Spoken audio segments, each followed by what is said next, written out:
views and opinions expressed in these videos are for those of the individuals involved and do not necessarily reflect the official position or views of Point 5 Creative Studios. Content presented is for informational and discussion purposes only. Nechikonzero chekuti ZANU-PF ndiyo yakonzeresa kutukwa nekusekwa, kutambudzika kwemwana weZimbabwe, kupararira kwataita kumadiaspora. Hakuna munhu ari kutiza varungu veRhodesia, vanhu vari kutiza hurumende yeZANU-PF. Of course I understand kuti kune vamwe havo vakaenda kunze nekuda kwekuti they have benefited immensely from ZANU-PF. Munoziva kuti kune vana vakaenda kumayunivhesiti ekuchina nekuda kweZANU-PF, vamwe vakaenda kuBritain, vamwe kuAmerica, vamwe kuCanada, vamwe kuSouth Africa, vamwe vakaita mabusiness from ZANU-PF. Vanhu ivavo havambofi vakaona kuipa kweZANU-PF. Hazviiti. Regai ndibvunze. Pamusha pakaita baba, vanova gororo, vanova mbavha, vanoenda vachipaza matange evanhu, vachitinha mombe nembudzi nehuku, vachiparadza mishe yevamwe, vachishandisa mari iyoyo kuchengetedza vana vavo, kuvatengera hembe, magrosari eKrisimasi, kuvapinza chikoro nemari yekuba. Baba ava vasingataure kuti mari yandiri kukuchengetai nayo vana vangu ndeyekuba, vana vazorealize kuti kuchengetwa kwose, kudya nokunwa nekupfeka nekudzidza imari yekuba. Vozorealize kuti baba wavo ihonzero, vanoparadza mishe yevanhu. Musi unobatwa baba wavo nokufumurwa, vana ava zviri kwazvo vangapandukire here baba wavo akavarera nemari yekuba? Mukadzi uyu aipfeka jejeti nokugadzirwa bvudzi rake repemu nemadhredhi nokurukwa, achitenga sipo dzegesha nemajedhi achifuga magumbeza anodziya kwazvo, achitenga kobhura nemari yekupiwa nemurume yaiwana nekuti ainotengesa matange emombe dzevanhu nembudzi dzevanhu. Paanonzwa kuti mbavha yako yabatwa, angapandukire here murume kana kuti anomira nembavha yavo? Kunyange mukadzi achiziva kuti murume wangu imbavha, but paanoona murume wake achiroverwa kuba, anochema singaite kuti musandiurayire murume. By the same measure, vanhu vose vamunoona vachitsigira ZANU-PF hongu tingavablame. Inhau yekuti vanhu vakadya vakaguta kubva mundiro yeZANU-PF, mafuta avakakura vachizora, mvura yavakakura vachinwa, it was ZANU-PF. Isusu takakura tisingazore mafuta eZANU-PF, tichishayiwa mvura yekunwa, ivo vachiti yekurasa, vachidya shuga vachiti yekurasa, isusu tichidya porridge risina shuga, vachirara vakaguta, isi tichirara tine nzara. Isusu hatingafariri ZANU-PF, but ivo mumuromo mavo nemumweya yavo nemweya yavo vanorumbidza ZANU-PF to the point yekuti they are willing kupfugama mabvi vachinamatira ZANU-PF kuti ngairangarirwe ZANU-PF, kunyange vachizviziva kuti mabasa ayo akanyangara. So nevamwe mazwi minyengetero yavo nokuita kwavo kunenge kuchida kuti mabasa eZANU-PF aenderere mberi, ekuti paradza isusu kuti ivo vagodya, vagoguta, vagofara, vagowana zvekupfeka, isusu tisina zvekupfeka nezvekudya, tichishayiwa pekugara. Muri kundinzwa zvandiri kutaura? So zvakaoma munhu akawana munda kubva kuZANU-PF, akawana tirakita kuti umuti ZANU-PF yakaipa. Pane nguva dzekuti Robert Mugabe aiba mari yehomwe yenyika, zviri unconstitutional, mari yekureserve bank, achikweretesa vanhu maUS ma100,000 ma50,000 machii, vanhu vakasadzosa mari iyoyi, nemaMPs ZANU-PF neopposition. Vanhu ivavo vakaona kuti Mugabe akanaka nokuda kwokuti vakadya vakaguta, vakayamwiswa mukaka wokuba, vakaguta, vakakura, vakaita mabusiness. They see nothing wrong in ZANU-PF. Mukunzwa zvandiri kutaura. It is for this one reason takaungana hama neshamwani nevamwe vanozviti tiri maleaders takati ndatitangirei pakuti pasina ZANU-PF vanorwa newe. Vanotanga kutaura zvikonzero zvakadhakwa zvekuti tine hama dziri kuZANU-PF. Asina hama dziri kuZANU-PF ndiani? Engwani tirungoti pasinayo ZANU-PF.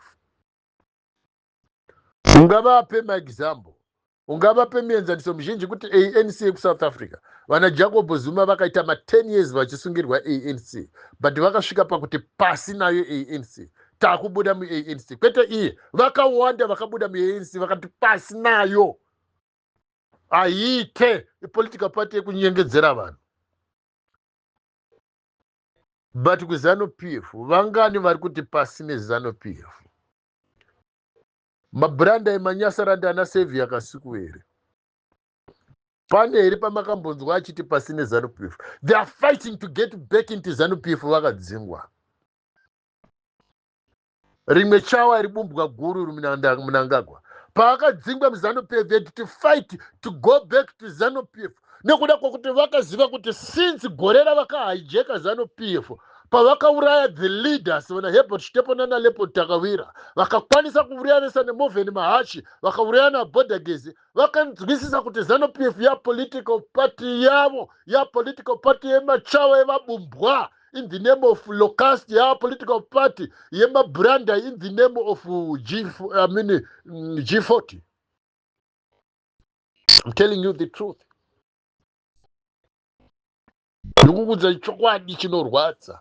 Chokwadi hatirege kuchitaura nekuda kwokuti chinozoita kuti vamwe vakanga vachiti hama neshamwari dzedu vachatipandukira vakatifuratira. Tinochitaura kuti vari vedu vagochinzwa vakange vasiri vedu vari pakati pedu kuti vagobuda pakati pedu vagoende kunzvimbo dzavakafanirwa kuti vainde, nekuti kubva pakutanga vakange vasiri vedu pavakauya pakati pedu vachiti toda kufamba nemi Jeff Judah Usana vakange vachinyengedzera uye vakange vasingazive kuti takatosiyana.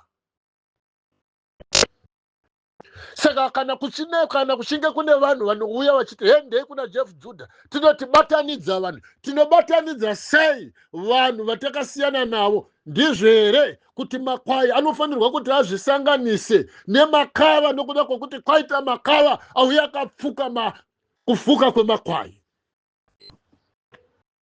Atidaro. Vakange vasiri vedu regai vaende kwavakafanirwa kuti vaende. Tiri kuramba unyengeri, kunyengedzwa takuramba. I think everybody knows the history of Joyce Mujuru.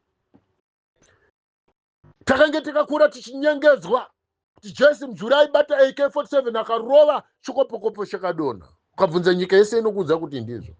Later vakuzoexposana pachavo kuti tainyengedza vanhu. Vakuzonyatsotaura basa rakakuti rakange riri hure, akanga asingadonedze mahelicopter. Hakuna AK47 yake yakanga iri pakati pemakumbo yaaishandisa kudonedza mamwe makomrade. Ndo zvikopokopo izvozvo zvavaitidzidzisa. Hakubvunza ka. Takanzwa kuti ana Joyce Mujuru airova mahelicopter mudenga. Izvo airova leadership yemudenga achidonedzera pakati pemakumbo ake pamubhedha mabasa echihure. Vana Opa Muchinguri anonzi anoitwa Minister of Defense nokuda kwekuti ndiye aishandiswa kuuraya the defense yenyika yeZimbabwe. He killed them all. Hatichina vana Herbert Chitepo istanherera, hatichina na Leopold Takawira vakapondwa nemahure mumushaveda akanga ahura nemabrandaya. Handiti vaenda kuhondo vakazora ponzi. Handikunyepa here. Iko kuhondo kunoendwa nevanhu vakazora ponzi kumeso. Kuhondo here ndizvo here kuti kwaendwa nevakadzi vakapisa bvudzi nedombo nemafuta emajarini ehorosamu yekare. Ndo havaizora kamusoro votora dombo vorisa muchoto vopisa dombo rekugezesa vipisa bvudzi vachistretcha kusati kwaita pemu. So we have been misled. We have been deceived. Saka ZANU-PF yakazoregedza here nhau yekunyengedza vanhu. How many times ichinyengedza vanhu kuti yahwina zvaisina kuhwina? pamapepa eHerald kangani vachinyora zvinhu zvekunyepa zvekunyengedza vanhu kuda kubata vanhu kumeso. Yegore rino vana vachadzidza chikoro mahara, yegore rinouya kwakati kwazenge kwakati kachakati, kuba nekunyengedza. Iko zvine zvine maagenda aya anoita character assassination kuti our worst enemies Jeff Judah Usana mutenderedzei left right and center. Mugarire kumberi kwarida kuenda, mugarire neshure kwari kubva, to the point yekuti unotumirwa. So vamwe vanhu vakaita sokuti anouya kwauri achiti ndinonzi barista Jojo, kuti uri Jojo Tengi, watichi uri mubarista, ndinonzi barista Jojo, uruda kujojo norani. Wakamutarisa so papicture yake so unoda akatsvuka kuti piriviri kutsvuka kudarika mango, anenge akatsvuka kuti piriviri kudarika mango. Wobva wati but barista Jojo hanga ari mutema tema.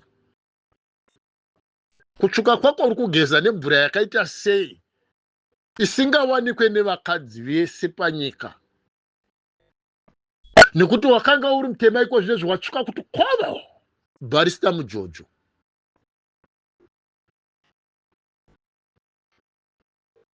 Chakaita kuti uzotsvuka chii? Wakadyei chiri kushayikwa, chiri kutadza kudyiwa nevamwe vakadzi? Uri kuzorei chauri kuzora chiri kushayikwa nevamwe vakadzi vese ava vatema, zvekuti iwe wazotsvuka kuti kwano ipendi here chii? MaNigeria anovatengesera madhiraga nemajekiseni kunzi akabayiwa nemanigeria jekiseni rekutsvuka rinouraya black pigment material iri munyama yekusikwa nayo naMwari. Then tobva tazvibvunza kuti barista Jojo, let's put aside the fact that you are ZANU-PF. Kana iwewo wakasvika pakuona kuti unozvivenga, kuvenga hutema hwaunahwo, to the point that you are willing kuti kuzvinyengedza kuti zviri nani nditsvuke ndite yellow bone, kwakutora jekiseni kwakubayiwa nemanigeria nemagana majekiseni uchitora mapiritsi uchimwa ikutsvuka, to the point yekuti you are willing kuzvinyengedza, to deceive yourself, kuzvibaya newaya nesimbi kuti ugone kutsvuka fete, uchida kutsvuka, uchiramba hutema hwauri, uchiramba zvauri, uchiramba being original, uchida kuita munhu wefake. Kana uchizvinyengedza zvakadaro iwewo pachezvako you hate so much, unozvivenga, you hate so much to the point that you are willing to deceive yourself, kuzvinyengedza nokuzvibaya newaya, uchizvijovha, uchizviisa muchetura mupoison muropa munyama kuti uchinje kala. Hausi motaka yekuti tinongoti wakomana kwesha ipendi yewaiti tise red, tise yellow, tise blue. Saka if you are willing kuzvinyengedza, kuzvibaya majekiseni, kuzvijovha, uchingwa mapiritsi, uchizora madhipurizona kuti utsvuke, how much more hatred yaunouye kune vamwe vanhu vanenge vazoramba kunyengedzwa newe nekuda kwekuti what could be the mission behind? Wawaida kunyengedza vakadzi here vamwe ava, kana kuti vanhurume, kana kuti wakashandisa kufunga kuti kutsvuka ndo chirauro, ndo muteyo unosunga vanhurume kuti vaswede? What could have been the reason? Ingwani zvaunotaura uchiti wakadzidza, uri lawyer, une madegree mangani matatu here. Vavesana Grace Marufu ane madegree nanauzire ZANU-PF handi munongopanana. Munongopanana zvinei nekudzidza izvo, zvinei nekudzidza izvo. Ko handiti degree chipepa chinongonyorwa choiswa signature chine basa rei? China basa, handi mapepa. Kufamba muchinyengedza vanhu kuti makadzidza. Kunyengedza kwacho hamusi kuona kuti muri kukunyanya.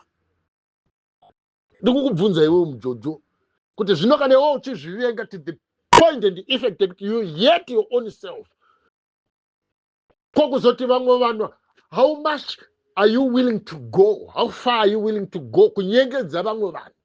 Nekuti iwe pachako you are willing kuzvinyengedza iwewe, then we expect you kuti isusu uchatinyengedza zvakadii?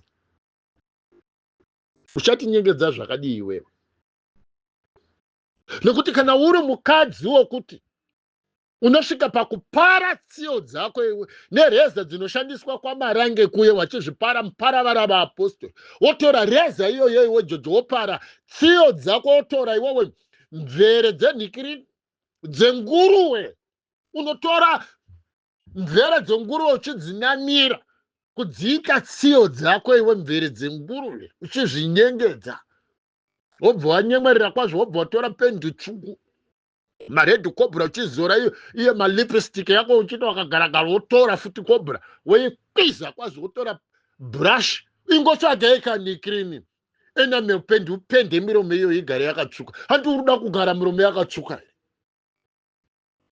Uda kugara miromo yakatsvuka, tora enamel pendi ugare wapenda zvamunongwe zvaingoti ana mai venyana Opa Muchinguru nana Joyce Muchuru. You hate yourself to the effect yekuti munotora miswe emabhiza emadhongi embongoro, kutora miswe embongoro muchisungirira musoro kuda kuchena. Zvino kana chinge takakutarisa mumaziso munenge mune mvere dzenguruve dzawakaita tsiyo, ndichiona nguruve. Takada kusumudza musoro zvishoma kutarisa musoro ndienda kuona mbongoro. Zvino isi takakura tichirova madhongi newaya.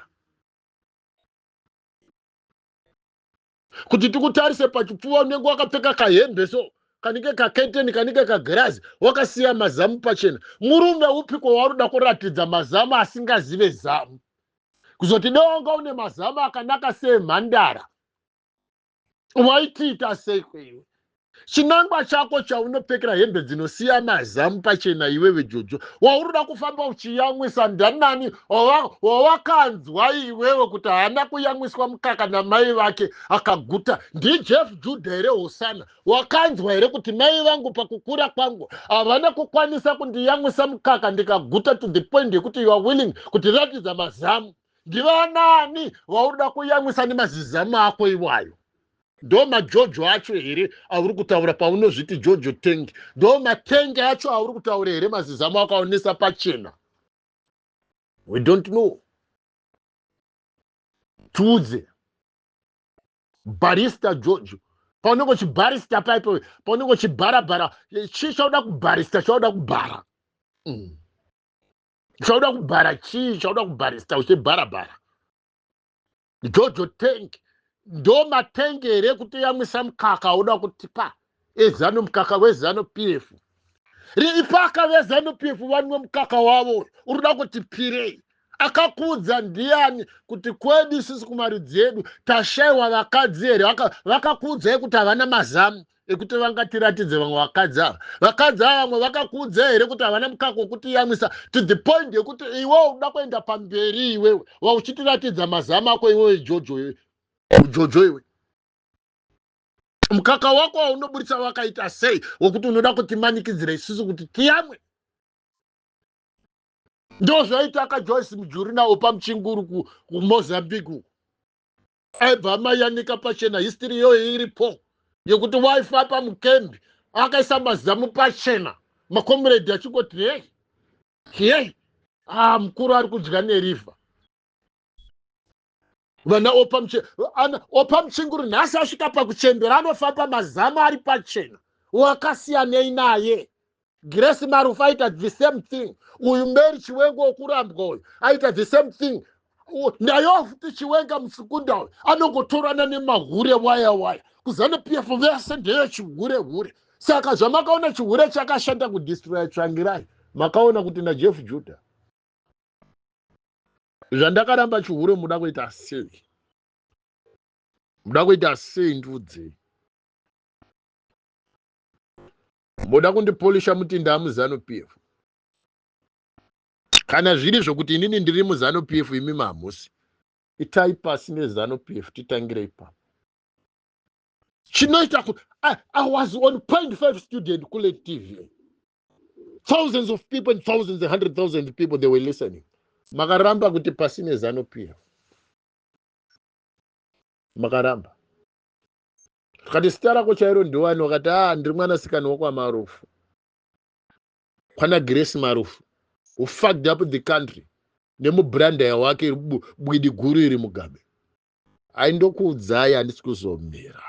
I don't stop. I don't stop. Never. Ibwidika kweni ndiri bwidi. Uye ibumbwa. Mnangagwa. Usatauri izvozvo. Taura zvekubatana. Muda kubatana nesu isusu. Vekumusha kwenyu vakakumirirai kuti mubatane navo. Vechibhuranda ende munobatana nevekumusha kwenyu. Semuchida kuvavarira kubatana nevanhu vasina rudzi nemimi. Imimi pachenyu mambopedza here kunozvibatanidza. Ndikukubvunzai. Muri mabumbwa, muri mabwidika. Muri manyasa, muri mabrandaya, muri machawaka. Munonamata muhomadi. Ala, munonamata ala. Isa atinamate ala kaishi. Atiite zva ala. Imi munonamata ala vesana temba muliswa wako zviti masabhuku. Hamusere vabumbwa imi. Tine rudzi nemi here. Tine ukama nemi. Vana Mnangagwa. Vana biti mabranda. Tine rudzi nemi here. Makangokuru hedu musha medu. Makadya zvekudya zvedu. Makataura mutauro wedu. But does that mean kuti tine rudzi nemi?